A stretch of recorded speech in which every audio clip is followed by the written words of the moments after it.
దేవీ నవరాత్రుల్లో అమ్మవారికి సమర్పించే నైవేద్యాల్లో ముఖ్యమైనది పొంగలి. చాలా ఈజీ రెసిపీ, త్వరగా చేసుకోవచ్చు, టేస్ట్ కూడా చాలా బాగుంటుంది.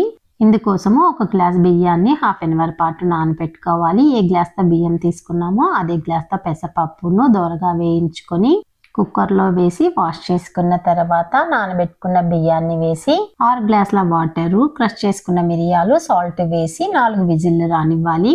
పోపు కోసము స్టవ్ మీద కడాయిని పెట్టి 2 స్పూన్ల నెయ్యిని వేసుకోవాలి.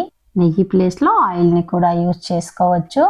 ఆవాలు, జీలకర్ర, మిరియాలు, జీడిపప్పు వేసుకొని కాస్త వేగిన తర్వాత కరివేపాకు, ఎండుమిర్చి, ఇంగువ వేసుకొని దించేసుకోవాలి. ఆవిరిపోయిన తర్వాత మూతను తీసి బాగా కలుపుకోవాలి.